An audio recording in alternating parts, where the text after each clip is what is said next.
So this week, I'd like to share with you 10 principles of warehouse design and operations.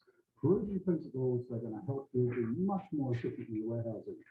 But I'm not a warehouse expert, so what I've managed to do is to film one of our warehouse experts at a recent seminar. Let's get over and have a look. So we're talking about warehousing. And indeed, it's lots of huge specialists in warehousing. I don't think I necessarily set out to do this. Over the time that I've been with different bureaus, I've become more and more and more. I've really kind of appreciated that distribution center design, operations, flows, and management, everything. There's a real science behind it. And so I've really delved deeper into that and found it absolutely fascinating. So I'm going to be sharing with you today some aspects of what I've found over the time that I've been with the different bureaus. Okay, so we have a number of things that we're going to talk about. 10 principles for best warehouse design and operation. The first one, and very important, when we're thinking about the current operation or indeed a new distribution centre, it's important that we look at minimal touches of the goods. And this is aligned to sort of lean management principles, okay? So we want to get close to zero handling of the products that we're actually taking them through the warehouse. In automated warehouses, you can get down to zero. But most warehouses are probably around about 7 or 8 handling, 7 or 8 times that people actually pick something up and put it down, including on a fork truck and so forth. As a general rule of thumb, if yours is around 3 or 4, that's not too bad. Okay? If you're an automated warehouse, you get to zero. But if 3 to 4, if you're not automated, you're going okay. So there's a couple of tips for you. Okay, the next thing, which is really important, one-way flow. And also we've got to watch not only one-way flows in the warehouse, but also vehicles around the warehouse. So why is one-way flow important? It's a really good principle to apply during the design process, because that way you can plan the picking path through the warehouse, your sort of a replenishment path, and so on. It's not always achievable. That's why I say it's a general principle. But if I start working on a warehouse design, I'll be thinking the first one, minimal touches of the goods, and second, one-way flow. And that really helps us develop how our warehouse should run. In terms of vehicles, in Australia, we run trucks generally in a clockwise direction around the warehouse. Does anyone have any idea why that would be? Right? Ah, beautiful. Yeah, so that the driver can reverse on the right side if they have to take into a dock. Okay. But in the USA, it's the other way around, isn't it? It's counterclockwise. So never employ an American logistics expert to design your warehouse. But yeah, very important principle. The next thing, I'm going to shoot through these fairly quickly because we've only got 20 minutes or so. We have to make sure that stock is in the right place. And for this, we look at a process of product slotting. And I'll be having a look at that in a moment. But I might introduce you to a concept. The concept of triadic warehouse. The triadic warehouse. There's 2 types of warehouse, a triadic and a non-triadic. I told you there's a little bit of science here, okay? I don't want to dazzle with science, but a triadic warehouse is basically broken up into zones. Very simple. Fast moving product, medium moving product, and slow product. And a warehouse that's organized that way is called triadic. Okay? A warehouse that has no zone would be non-triadic.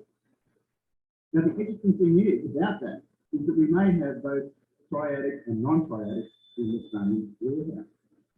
Because with these days you're going to see what's more automation. And if you have an automated part of your warehouse, the system that's operating that, you don't need to know where the stock is. But the crane or the automatic storage and retrieval system, it does. And it will go and get the stock.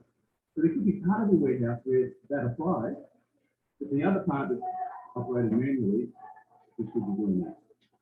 So correct placement of stock is critical. Okay. And the right amount of stock. This is about inventory control. It's about You know, and Rob's just been talking about benchmarks and so forth, but it's about having the right amount of stock for the demand that's happening through your warehouse. Now, sometimes customers make the mistake of measuring the stock by the sales value. That is what decisions we know better.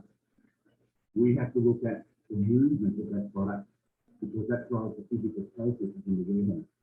So just be careful of that. And sometimes people say, oh, there's not, you don't need to worry about that. It's a very low cost of very low sales revenue. If we have a big logistics process behind shipping that stock, we do need to worry about it. So it's important to look at sales, but also the volume of the goods that are actually moving as well. Does that make sense? Now, I'll come back to that one in a minute. Efficient labour, this is critical, and I've got a little model which I'll show you in a minute as well. What I will say about labour is, as Rob said before, we have to optimise the labour that we've got, and we do that by looking at the hours that we're putting into the distribution centre and measuring what this output is. So I'm going to show you a measure of output efficiency in a few moments. Benchmarking, Rob mentioned that one as well, and I've got another slide to show you in a couple of minutes. Okay, this one, selecting the material handling system. I've done a little drawing on the board. I haven't got too much time, so I'm just going to show you this 2x2 matrix. We're consultants, so we like these matrices. Okay, this is, you see the two squares or two squares. On this axis, we have volume, low to high. And on this axis, we have the number of SKUs or the stock keeping units that we're keeping in the organisation. And that's also from low to high. Now, in this day and age, we're seeing what we call SKU proliferation. Companies are increasing the range of products that are evolving. And it's a real battle because every time you increase the number of SKUs that we've got much more multiple logistics operations that are happening in the warehouse. So there's a relationship between that. And at the same time, you've got, as volume increases, you have to deal with that. Okay, long story short, if you've got a low number of SKUs and low volume, you're going to have a very simple material handling system, aren't you? It's going to be very basic. You might just have some wrapping and a fork cut. Yes, that's it. But as the volume increases, you may start to introduce a medium level of mechanisation. And as the SKUs increase, you may start to look at a low level of mechanisation, even if your volume is still the same. Sometimes companies, their volume stays the same, but the SKUs increase, and that's where you have to consider how to handle that. You know, in the old days, we do a lot of work with breweries and so forth.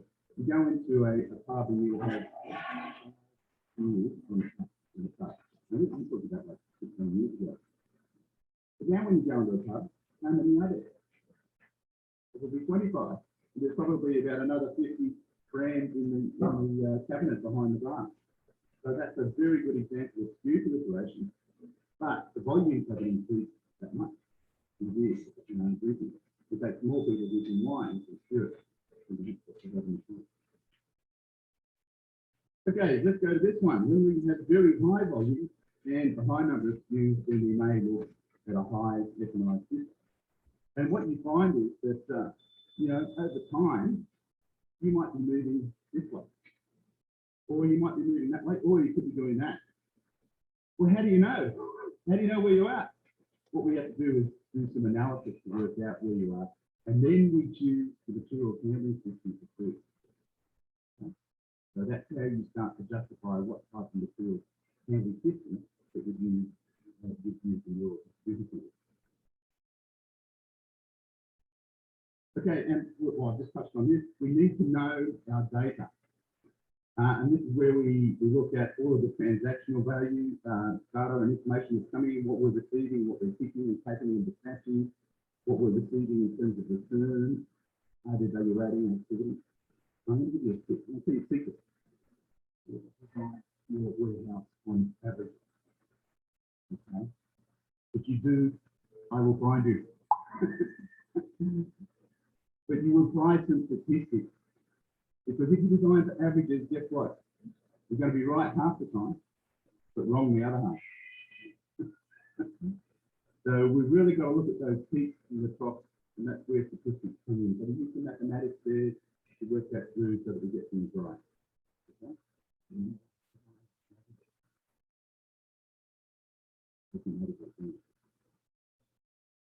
warehouse management software, Rob mentioned this, but it's very important that you have a management system, particularly as the complexity rises in an operation. You need a warehouse management system to help with the daily tasks that a distribution center has to operate. You can spend a lot of money on a warehouse management system, but there's also some quite well-priced systems that are not overly expensive. And these days, those systems support all types of radio frequency picking and also what they call voice picking, which is where the picker wears a headset like this, hands-free, and they can pick across the voices. So some of those technologies are really valuable. This one is critically important if we're into a warehouse and development project or just improving our current operations. We have to control widely. Long gone the days when we had 2 or 3 people sitting in the room. You know, when I'm working with a company, I'll go and talk to the horseback driver, the receptionist, the managing director, the suppliers even, and just to find out what's going on and what are the requirements for that particular warehouse. People unload the containers that are got. Because often they'll tell you about the dynamics that they have to deal with on a day-to-day and an hour basis. And then we will also need to consult with architects, engineers, environmental people, and so on. So it's important to consult widely so we've got all of those inputs. And sometimes we may receive an input from somebody, and it may not fitting into what we want. Yes, okay, we'll just take it on board with her. We may not be exactly the same step, but at least everyone gets to have a bit of a say. So that's really important. So we consult widely during this process. Okay, now I'm just going to give you a couple of tips on design. There's 3 methods of laying out a warehouse. This one is the U-shaped design where you're receiving and you're dispatching out this way. This is the triadic warehouse. See how it's zoned? Okay, fast, medium, slow. Beautiful. The benefit of that design is that it has the dock at one end of the building and is the most economical from a land use perspective. Okay. But then there's this one, which is an I-shaped design. This one is receiving at one end, obviously over there, and dispatch over here. This uses up more land because you have to have hard stand at one end and hard stand at the other. But what it is good for is high volume flow. You can get a lot of volume coming through this, and you're separating the receiving and the dispatch.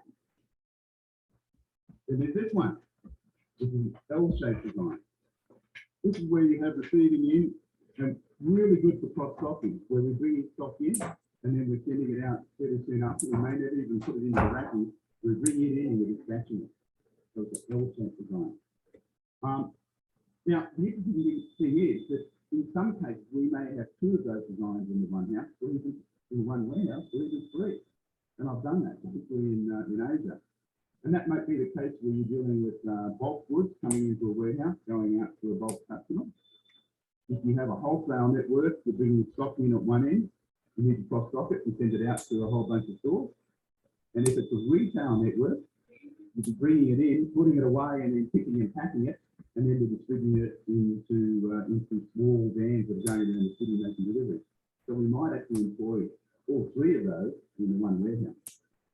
But it's good to know that because the design and the requirement will work out what type of shape the warehouse will be in terms of that. Rob mentioned I've just been to Qatar working on a project. Retail chain over there. They've done all of these layouts, and I looked at them and they just didn't stack up. And they said to me, "This is the best one."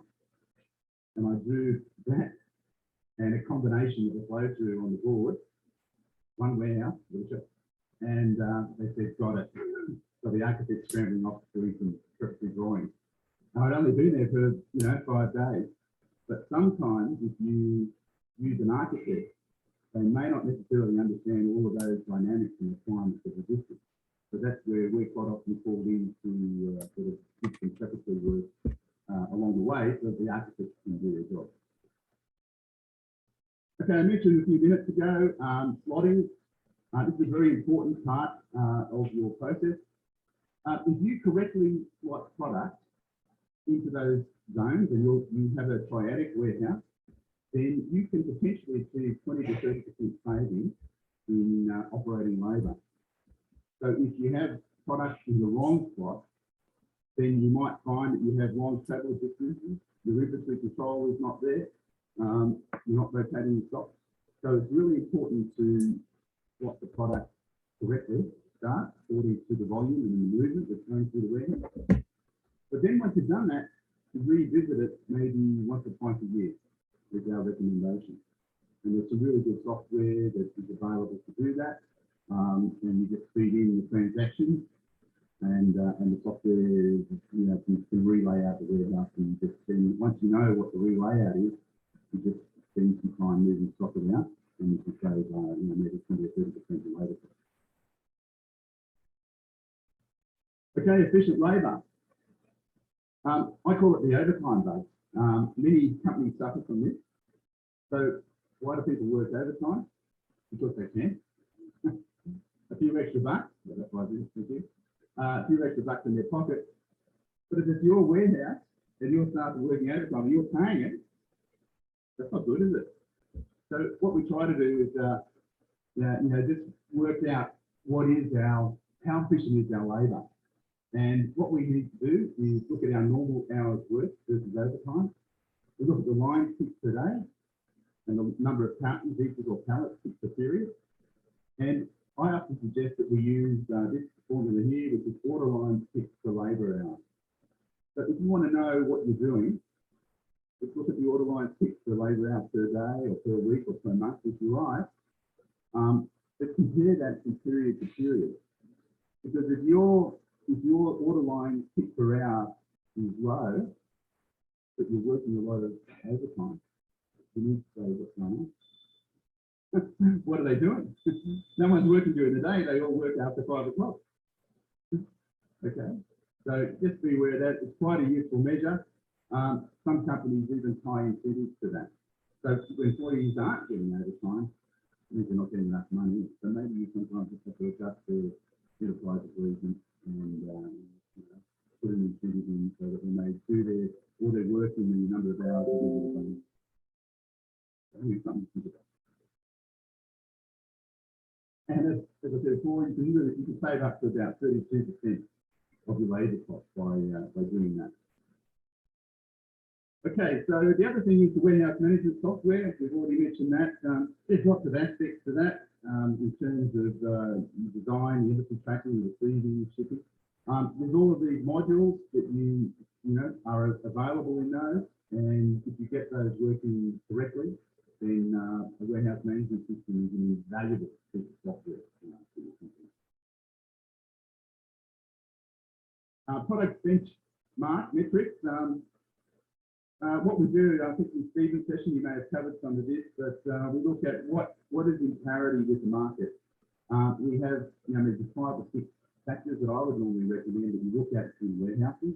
The batch lines picked per hour, as you just mentioned. Lines picked per direct hours, lines per total DC hours, total DC hours per million in terms of DC costs, and DC costs per total labour used. You can develop a factor there. So it's useful to have those so that you can gauge how you're performing. Now, I could probably give you another 6 or 7 more. I don't recommend that companies have any more than 6 actually. Now, sometimes, yeah, there's only 5 there. That's about right. Stuff that will help you manage your warehouse to getting more efficient.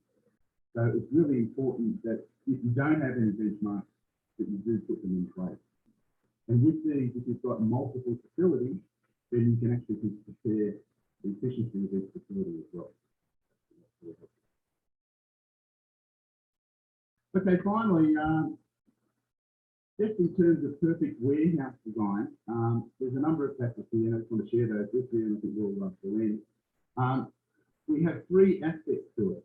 We have the layout, which I've already given you insight into, the process, and the technology. In the layout, we're looking at the storage volume and the throughput. Critical things. So we need to get that right from the start. Or if it's an existing warehouse, sometimes we need to go back and check it because of that future operation thing and volume process. You know, it's inbound and it's outbound. A warehouse is just a box. It's a box to be a buffer between supply and demand. That's all it is. But we need to manage the inbound stocks and the outbound stocks effectively so that we get that happening efficiently. And then there's the technology. What is the storage media? What level of automation do we need to put in? We need to get that right.